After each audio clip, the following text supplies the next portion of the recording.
سکون کی ایک وادی ہے جسے لوگ مدینہ کہتے ہیں۔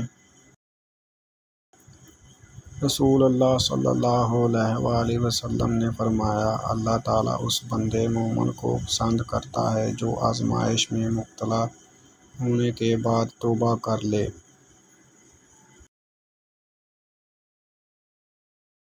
رسول اللہ صلی اللہ علیہ وآلہ وسلم نے فرمایا، جس نے عشاء کی نماز باجماعت ادا کی تو گویا اس نے آدھی رات کا قیام کیا، اور جس نے صبح کی نماز بھی جماعت کے ساتھ پڑھی تو گویا اس نے ساری رات نماز پڑھی۔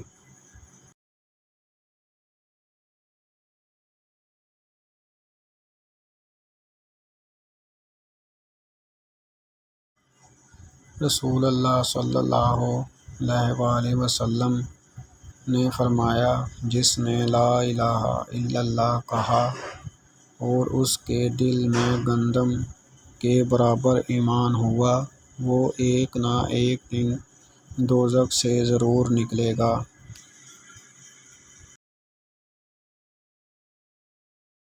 رسول اللہ صلی اللہ علیہ وآلہ وسلم نے فرمایا، مسلمان وہ ہے جو مسلمان کو اپنی زبان اور ہاتھ سے تکلیف پہنچانے سے محفوظ رکھے۔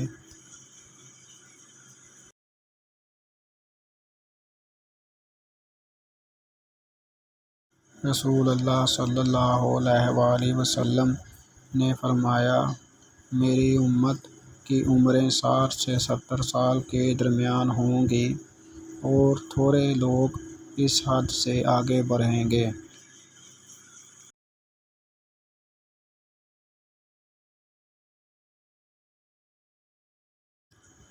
رسول اللہ صلی اللہ علیہ وآلہ وسلم نے فرمایا، روز قیامت مومن کے میزان میں حسن اخلاق سے زیادہ بھاری چیز کوئی نہیں رکھی جائے گی، اور اللہ یقیناً بد زبان اور بیہودہ باتیں کرنے والے کو پسند نہیں فرماتا۔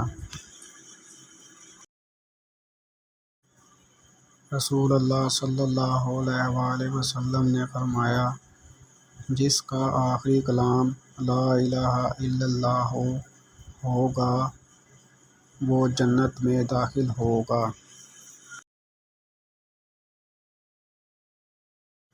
رسول اللہ صلی اللہ علیہ وآلہ وسلم یہ دعا فرماتے، اے اللہ، میں تجھ سے ہدایت کا طلبگار ہوں، تقوی کا طلبگار ہوں، پاک دامنی کا خواہش مند ہوں، مالداری اور بے نیازی چاہتا ہوں۔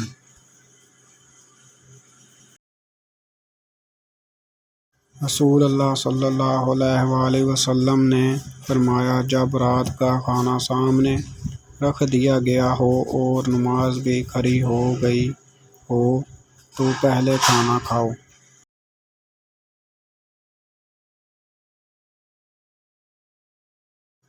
رسول اللہ صلی اللہ علیہ وآلہ وسلم نے فرمایا، ہر قدم جو نماز کے لیے اٹھتا ہے وہ صدقہ ہے۔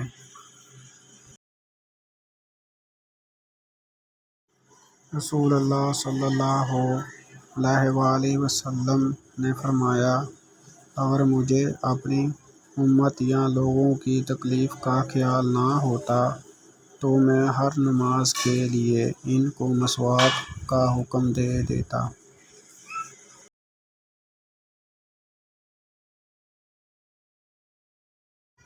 رسول اللہ صلی اللہ علیہ وآلہ وسلم نے فرمایا، اگر کوئی شخص کسی شخص کو کافر یا فاسق کہے اور وہ در حقیقت کافر یا فاسق نہ ہو، خود کہنے والا فاسق اور کافر ہو جائے گا۔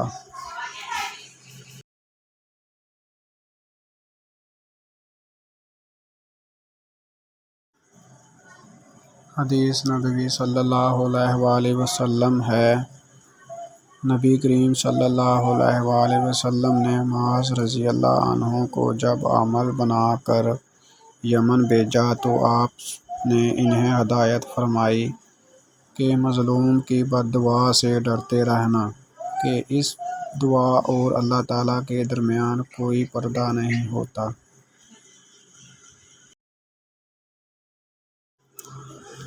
رسول اللہ صلی اللہ علیہ وآلہ وسلم نے فرمایا، جب اللہ تعالیٰ مخلوق کو پیدا کر چکا تو اپنی کتاب لوح محفوظ میں جو اس کے پاس عرش پر موجود ہے، اس نے لکھا کہ میری رحمت میرے غصے پر غالب ہے۔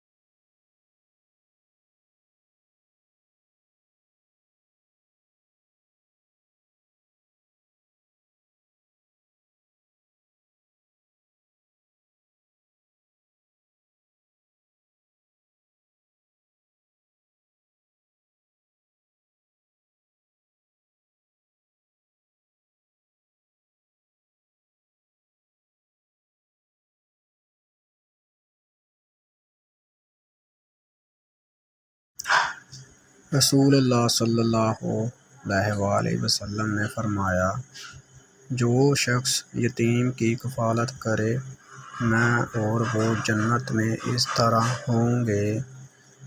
حضور صلی اللہ علیہ وآلہ وسلم نے کلمے کی انگلی اور بیچ کی انگلی سے اشارہ کیا کہ دونوں انگلیوں کے درمیان تھوڑا سا فاصلہ کیا۔